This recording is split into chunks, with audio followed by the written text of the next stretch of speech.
श्रेया और सीमा चचेरी बहनें हैं और बहुत अच्छी सहेलियां भी हैं। आज कुछ साल बाद सीमा शहर से गांव में छुट्टियां बिताने के लिए आई है। श्रेया सीमा से कुछ साल बड़ी है, लेकिन फिर भी दोनों की अच्छी बनती है और दोनों दादाजी के साथ समय बिताना भी पसंद करती हैं। अरे सीमा, तुम तो काफी बदल गई हो। क्या मतलब दादाजी?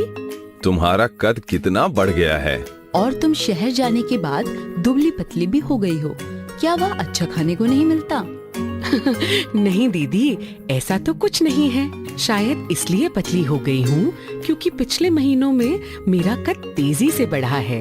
इस वजह से आपको मैं कुछ बदली हुई लग रही हूँ। वैसे तो अच्छा ही है, परिवर्तन ही संसार का नियम है। हाँ दादाजी, मैंने अपनी विज्ञान की पुस्तक में भी परिवर्तनों के बारे में पढ़ा है। अच्छा, जरा मुझे भी तो समझाओ कि क्या पढ़ा है तुमने? दीदी, हमारे चारों ओर कितने सारे परिवर्तन लगातार होते रहते हैं, जैसे दिन से रात होना और रात का फिर से दिन में बदल जाना। कभी धूप निकलती है, कभी छाँव होती है, तो कभी बारिश। हर साल नई घास आती है, बड़ी होती है और फिर सूख जाती है। फल, सब्जियां आदि फलते हैं और फिर विगलित हो जाते हैं। दूध से दही बन जाता है, पानी वाष्पीकृत हो जाता है, कपड़े सूख जाते हैं। हर तरफ परिवर्तन होता ही रहता है। बहुत खूब बाबा, सीमा बड़ी भी हो गई है और समझदार भी। श्रेया, मुझे पता है तुम मेरी बातों में और भी जानकारी जोड़ सकती हो। बताओ ना। ये विषय बड़ा ही दिलचस्प है। मौसम का बदलना, दिन रात आदि ये सारे प्राकृतिक परिवर्तन हैं। पर इंसान भी बहुत से परिवर्तनों का कारण बनते हैं। जैसे हम गेहूं पीस के आटा बनाते हैं और फिर उस आटे से ब्रेड, रोटी, बिस्कुट और ना जाने क्या क्या बनाते हैं। ये भी तो परिवर्तन ही हुए। अच्छा सीमा, अब ये बताओ, क्या हर परिवर्तन एक ही प्रकार का होता है? नहीं दादाजी, परिवर्तनों को समझने के लिए हम उन्हें वर्गीकृत कर सकते हैं। प्राकृतिक परिवर्तन और मानव द्वारा किए गए परिवर्तन। इसके अलावा हम दो मुख्य प्रकार के परिवर्तनों पर चर्चा कर सकते हैं। कौन कौन से प्रकार सीमा? दीदी, कुछ परिवर्तन ऐसे होते हैं जिन्हें आसानी से उत्क्रमित किया जा सकता है या पलटा जा सकता है। कोई उदाहरण देकर समझाओ। दीदी, पहले एक सवाल का जवाब दो। अगर मैं पानी उबालकर उसे ढक दूं, तो क्या होगा? पहले पानी गर्म होकर भाप में बदल जाएगा, फिर भाप ढक्कन से टकराकर ठंडी होकर पानी में बदल जाएगी। इसका मतलब पानी गर्म करने पर भाप बन जाता है और भाप ठंडी होते ही वापस पानी बन जाती है। इसलिए पानी का भाप बनना एक ऐसे परिवर्तन का उदाहरण है जो उत्क्रमित हो सकता है। देखो, मैं इस चादर की तह बना सकती हूँ, फिर इसे बिछा भी सकती हूँ और फिर दोबारा तह बना सकती हूँ। तो ये भी उत्क्रमित हो सकने वाला परिवर्तन हुआ। बहुत खूब सीमा। और अगर इस चादर को हम कैंची से काट दे तो यह उत्क्रमित नहीं होगा। इसी प्रकार किसी सब्जी को अगर तल दे तो वो भी वापस पहले जैसी नहीं हो सकती। और तुम जो लंबी हो गई हो, यह भी उत्क्रमित ना हो सकने वाला परिवर्तन हुआ।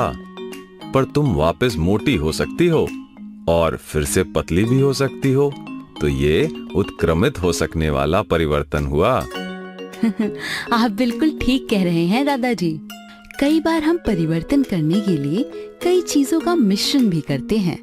जैसे हम पीला और नीला रंग मिलाकर हरा रंग बना लेते हैं, या फिर तांबे और टिन को मिलाकर कांसे जैसी मिश्र धातु बना लेते हैं। बहुत खूब, तुम दोनों को परिवर्तन की अच्छी समझ है। चलो, अब जो ये वीडियो देख रहे हैं उनके साथ मिलकर एक खेल खेलते हैं। मैं कुछ परिवर्तन के नाम बोलूंगा और आपको बताना है कि क्या ये परिवर्तन उत्क्रमित किए जा सकते हैं या नहीं। कच्चे अंडे से उबला हुआ अंडा। सही कहा, ये उत्क्रमित नहीं किए जा सकते। ऊन के धागे से बना स्वेटर। ये भी सही। हाँ, ये उत्क्रमित किया जा सकता है। अब मेरी बारी। गाय के गोबर से बायोगैस बनाना। हाँ, उत्क्रमित नहीं किया जा सकता है। मजा आ गया। मिलकर पढ़ने से सीखना कितना आसान हो जाता है। जैसा कि तुम्हें पता है कि परिवर्तन ही संसार का नियम है और इस परिवर्तन की चाहत से न जाने कितने नए आविष्कार हुए और वैज्ञानिक खोज हुई, जिनसे हमारी जीवन शैली में बहुत परिवर्तन आ गया है। पर इन सब के साथ साथ हमें पर्यावरण पर भी इन बदलावों का प्रभाव पता होना चाहिए। जैसे अब पानी को ही ले लो। इंसान की जरूरत से ज्यादा पानी के लालच की वजह से पर्यावरण खतरे में आ गया है। वनों की कटाई और जलवायु में परिवर्तन आदि की वजह से जीवन संकट में पड़ रहा है।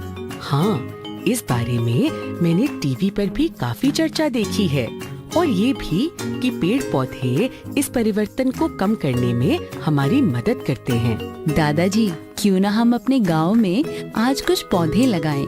इससे हम कुछ तो अच्छा परिवर्तन कर पाएंगे। हाँ दीदी, चलो पौधे लगाते हैं। और दीदी, आज ही क्यों, हमें हर हफ्ते कम से कम एक पौधा लगाना ही चाहिए। बिल्कुल ठीक। चलो चलते हैं, लेकिन ध्यान रहे हमें उन पौधों का ख्याल भी रखना है।